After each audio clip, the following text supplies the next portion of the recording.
கடந்த ஆண்டு நம்முடைய தமிழ்நாடு அரசினுடைய மாண்புமிகு முதலமைச்சர் மாண்புமிகு அண்ணன் தளபதி அவர்கள் பொள்ளாச்சியில் நடைபெற்ற அரசு விழாவில்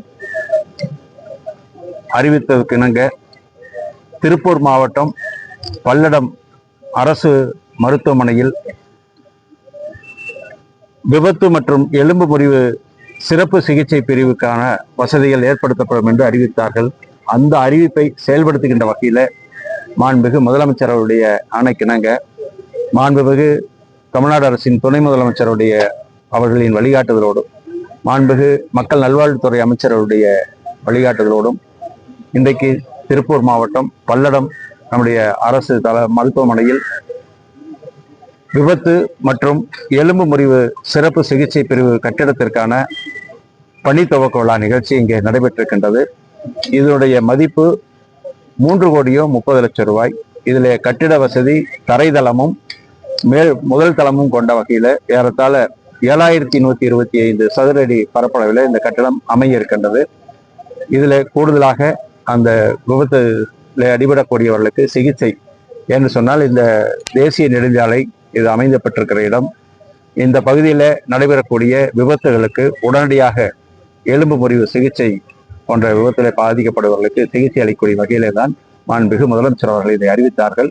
அந்த வகையில் இன்றைக்கு அந்த அறிவிப்பு செயல்படுத்துகின்ற வகையிலே தான் இதற்கான அரசு ஆணை வெளியிடப்பட்டு இன்றைக்கு உத்தரவிடப்பட்டு இன்றைக்கு இங்கே செயல்பாட்டுக்கு வந்திருக்கின்றது. இப்போ இன்றைக்கு ஜிஹெச் திருப்பூர் கோவைன்னு மேல் ட்ரீட்மெண்ட் அனுப்பிச்சிடுறாங்க. இப்போ இதன் பிறகு மேல அந்த மாதிரியான நிலைப்பாடு குறைய வாய்ப்பு இருக்குதுங்களா?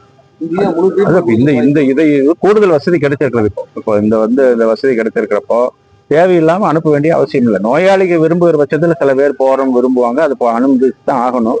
எனவே முடிந்த அளவு இங்கேயே அதற்கான சிகிச்சை வழங்குகின்ற சூழ்நிலை ஏற்படும் போது அங்கே நோயாளிகளுக்கு மற்றவர்களுக்கு சிகிச்சை வழங்குவதற்கு வாய்ப்பு ஏற்படுகிறது. அதனால்தான் கூடுதல் வசதிக்காக மாண்புமிகு முதலமைச்சர் அவர்கள் இதை அறிவித்திருக்காங்க. அதனால் இந்த பகுதி மக்களின் சார்பாக மாவட்ட மக்களின் சார்பாக எங்களுடைய நெஞ்சம் நிறைந்த நன்றியை மாண்புமிகு முதலமைச்சர் அவர்களுக்கும் மாண்புமிகு தமிழ்நாடு துணை முதலமைச்சர் அவர்களுக்கும் மக்கள் நல்வாழ்வுத்துறை அமைச்சர் அவர்களுக்கும் துறை சார்ந்த அலுவலருக்கும் எங்களுடைய நெஞ்சார்ந்த நன்றியை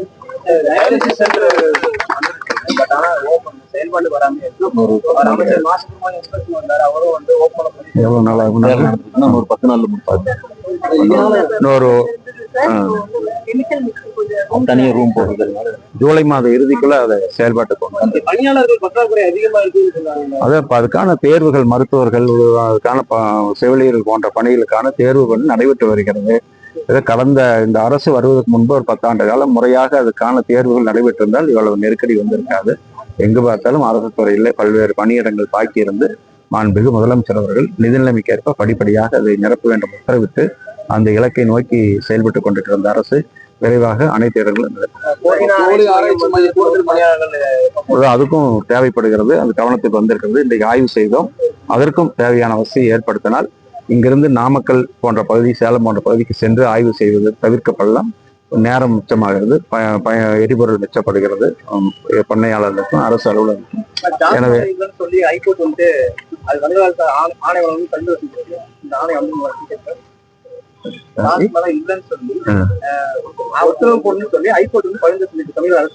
அரசு பேசுவோம். அதை அடுத்த பேசுவோம். அடுத்து சுப்ரீம் கோர்ட் இருக்குது, அதனால அதுக்கு பிறகு எல்லாம் அதே போல அரசு மருத்துவமனையில நோயாளிகள் உடல் தங்கும் வசதி அறை ஓபன் பண்ணிருக்காங்க. அது இப்ப வரைக்கும் செயல்பாடு இல்லை. முக்கியமான அமைச்சர்கள் அந்த மாதிரி வந்தா மட்டும் ஓபன் பண்றாங்க. அந்த புது கட்டடத்துலயா? சரி சரி, அது வேணா பண்ணிடலாம்.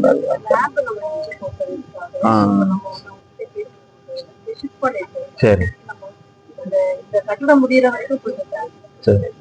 சரி சரி, இந்த கட்டட பணியை தேவைப்படுறதுனால அதை பண்ணிட்டு இது வேலை முடிஞ்சோம்னா எல்லாம் ஷிஃப்ட் ஆகிக்க வரும். திமுக சட்டமன்ற தயார் ஐட்டம்ல உங்களுக்கே தெரியுது. உதயநிதி சொல்றாரு, மைடும் இளைஞர்களுக்கு வாய்ப்பு கொடுக்கறதுக்கு அதிக நாங்க செயல்பாடு செஞ்சுட்டு இருக்கோம்னு சொல்றாரு. இது வரவேற்கத்தக்க. விவசாயிகள் இப்போ ஐடிபிஎல் பைப் லைன் கொண்டு வரக்கூடாது, சாலை ஓரமா கொண்டு போகணும், 70 கிலோமீட்டர் கொண்டு போக தமிழக அரசு நேற்றைய முன்தினம் என்னை பார்த்தாங்க. மாண்புமிகு முதலமைச்சரை சந்திக்கணும் கூட கேட்டிருக்காங்க. நேற்றைக்கு பெருந்துறையில முயற்சி பண்ணோம், அதுக்கான நேரம் கிடைக்கல. இன்னொரு நாளைக்கு அவங்கள சென்னைக்கு அழைத்து போய் மாண்புமிகு முதலமைச்சர் சந்திக்கலாம்.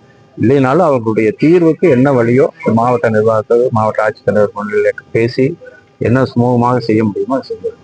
நேற்று வருவாய்த்துறை மூலமா வருவாய்த்துறை விசாரணைக்கு பார்த்து பட்டா மாநில அவங்க நள்ளிரவுல உயிர் வந்த சம்பவம் நடந்திருக்கு. இதுல வந்து வருவாய்த்துறை மேல பெரிய குற்றச்சாட்டு வச்சிருக்காங்க.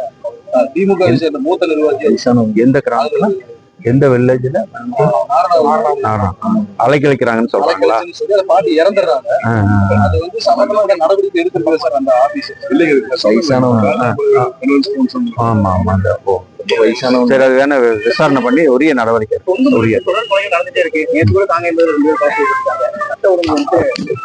அது வந்து குடும்ப பிரச்சனைன்னு எனக்கு செய்தி வந்தது. கணவன் மனைவிக்குள்ள ஏற்பட்ட பிரச்சனை, மனைவி இறந்துடுறாங்க. அதுக்கு பிறகு அவருக்கு மனசு உறுத்தி அவரும் தற்கொலை செய்து கொண்டாருங்கிற தகவல். அது ஒரு கொலை, மற்றவர்கள் தலையிட்டு அது வேற விதமான கொலை இல்லை. இது வந்து குடும்ப தகராறு ஏற்படும்.